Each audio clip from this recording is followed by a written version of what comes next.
जय श्री कृष्ण मित्रों, केम छो? मजा ने?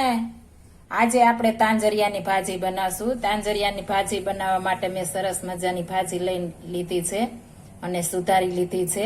આ રીતના ભાજી આવે લાલ દાંડલી વાળી એવી લેવાની છે। એની મીઠી બને છે। આ રીતના પણ બજારમાં મળે છે, પણ આની મીઠી થતી નથી અને જળતી પણ નથી, એટલે આપણે આ રીતના લેવાની છે। આવી દાંડલી વાળી મૂળિયા વાળી હતી, પણ મેં સુધારી લીધી છે તમને બતાવવા માટે, એટલે રાખી છે।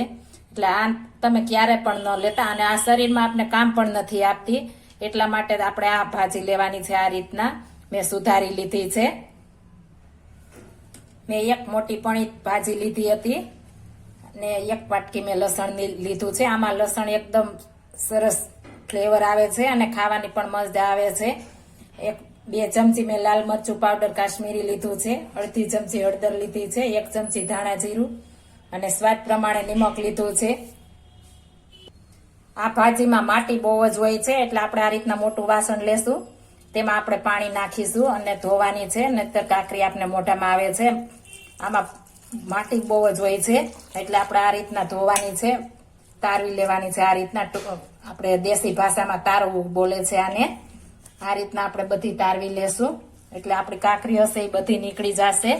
એકદમ મસ્ત બનશે આપણી ભાજી। હજી આપણે થોડું પાણી નાખી દેશું, આખી ભરી લેશું। આ રીતના આપણે પેલા તારવી લેવાની છે, એટલે આપણી કાકરી બધી તળીએ નીચે બેસી જશે। આ ભાજી આપણે ઉનાળામાં ખાવાની મજા આવે છે। અત્યારે ઉનાળા મળે છે પણ મસ્ત મળે છે, એટલે ભાજી પણ સરસ બને છે। અને આ ભાજી આપણે કૃષ્ણ ભગવાને વિદુરજીને ત્યાં આરોગી હતી।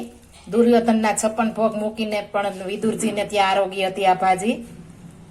તમે જોઈ શકો છો નીચે કાકરી બેસી ગઈ છે, ઝીણી ઝીણી કાકરી હોય, અને આને આપણે ધોઈને પણ રાખી નથી શકતા। ધોઈને રાખીએ તો બગડી જાય છે, આપણે બેસી જાય છે ટૂંકી ભાષામાં કહીએ તો। એટલે આપણે જ્યારે બનાવવું હોય ત્યારે આ રીતના આપણે બધી સાફ કરી લેશું। એકદમ મસ્ત સાફ થઈ ગઈ છે, તમે જોઈ શકો છો નીચે કાકરી પણ બેસી ગઈ છે, તમને દેખાતી પણ હશે। હવે આપણે આનો વઘાર કરીશું। તમે જોઈ શકો છો બધી માટી નીચે બેસી ગઈ છે, એટલે આ રીતના જરૂર સાફ કરવાની છે। આપણે એક પેન ચૂલા ઉપર ગરમ મૂકી દીધી છે। હવે તેમાં આપણે 3 નાના પાવરા તેલ નાખીશું। તમે તમારી રીતે થોડું ખાતા હો, થોડું જાજુ ખાતા હો તો જાજુ નાખી શકો છો। આમાં તેલ વધારે આપણે નથી જોતું, અને ભાજી પણ મસ્ત બને છે। ઉનાળો હોવાથી આપણે તેલ ઓછું ખાઈએ તો ઘણા બધા ફાયદા આપણા શરીરમાં થાય છે। આ ભાજી એકદમ મસ્ત બનશે આપણે, અને કોઈ પણ આપણે મસાલા ઉમેરવાના નથી, સાદી જ ભાજી બનાવવાની છે, એટલે એકદમ મસ્ત બને છે। આમાં આપણે જરા પણ પાણીનો ઉપયોગ નથી કરવાનો। આપણું તેલ ગરમ થઈ ગયું છે, તેમાં આપણે લસણ નાખી દેશું।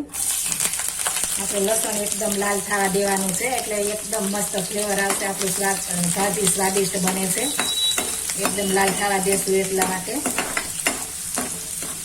આ રીતના આપણે હલાવતા રહેશું। આ ભાજી આપણે ખીચડી સાથે, બાજરાના રોટલા સાથે મજા આવે છે, અને આપણા ગુજરાતીઓને ત્યાં બાજરાનો રોટલો અને ખીચડી બનતી જ હોય છે ભાજી સાથે। આ રીતના આપણે લાલ થવા દેશું।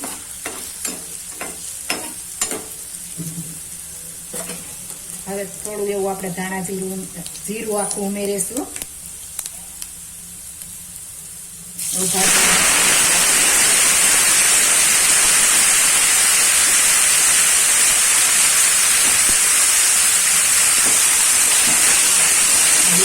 મિક્સ કરી દેવાનું છે।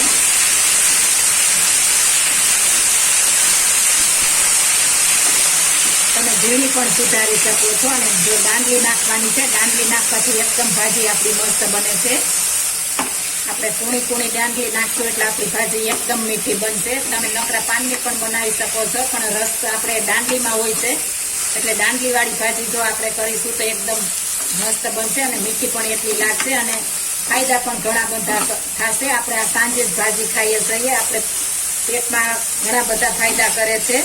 તમારો કબજિયાત પણ આ ભાજી દૂર કરે છે, એટલા માટે આપણે સાંજે જ ભાજી બને છે આપણા ગુજરાતીઓને ત્યાં।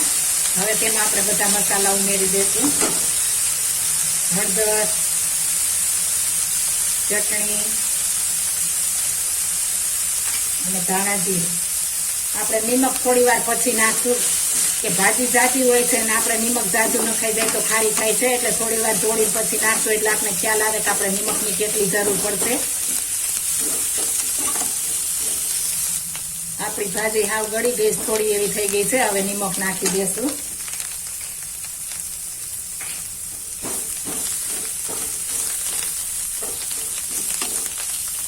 હવે આને આપણે ઢાંકીને રહેવા દેશું. આમાં પાણીનો ઉપયોગ આપણે કરવાનો નથી, એટલે એકદમ મસ્ત મીઠી બનશે. વરાળે ચડશે એટલે એકદમ સરસ બનશે. જો તમારે રસાવાળી ખાવી હોય ઓછા તેલમાં તો આપણે કાચનો આપણે ઢાંકવાનું નથી ઢાંકણ. આ રીતના થાળી મૂકીને ઉપર પાણી મૂકી દેશું. બે રીતના તમને શીખવાડું છું. ઉપર પાણી નાખી દેશું ને એટલે આપણે એકદમ વરાળે મસ્ત પાણી અંદર પડતું રહેશે અને ચડી જશે અને રસાવાળી થશે. જો આપણે ખીચડી સાથે રોટલા સાથે આપણે રસાવાળી ખાવી હોય તો આ રીતના આપણે થોડું પાણી મૂકી દેશું અંદર. હવે આપણે ગેસની ફ્લેમ વધારી દેશું એટલે એકદમ રસાવાળી આપણી ભાજી બનશે. અને જો કોરી ખાવી હોય તો આપણે કાચનું આપણે ઢાંકણ ઢાંકવાનું છે, નહીતર આપણે આ રીતના ડીશ કે પ્લેટ જે હોય તેને ગરમ મૂકી દેવાનું છે, એટલે પાણી નીચે પડશે એટલે એકદમ આપણી ભાજી ચડી જશે અને રસાદાર બનશે. તમારે જો કોરી ખાવી હોય તો એ રીતના બનાવે ને રસાવાળી ખાવી હોય તો આ રીતના બનાવજો તમે. સૂકી ખાવી હોય તો આપણે કઈ પાણીની જરૂર પડતી નથી અને કાચને ઢાંકીને ઢાંકણ આપણે રાખી દેશું એટલે ચડી જશે. હું અત્યારે તમને રસાવાળી બનાવીને બતાવું છું. તમે જોઈ શકો છો આપણે થાળીમાં કેટલું બધું પાણી હતું, બધું આપણે પૂરું થઈ ગયું છે. આટલું રહ્યું છે. હવે આપણે ભાજી તપાસીશું. એકદમ મસ્ત રસાવાળી થઈ છે, તમે જોઈ શકો છો. અત્યારે ઉનાળો હોવાથી તેલ આપણે ઓછું નાખીએ તો અને પાણીનો રસો આ રીતના રાખીએ એટલે આપણે શરીરમાં પણ નડતું નથી અને શરીરમાં ફાયદા પણ ઘણા કરે છે ઓછું તેલ ખાવાથી. આપણી મસ્ત ભાજી તૈયાર થઈ ગઈ છે.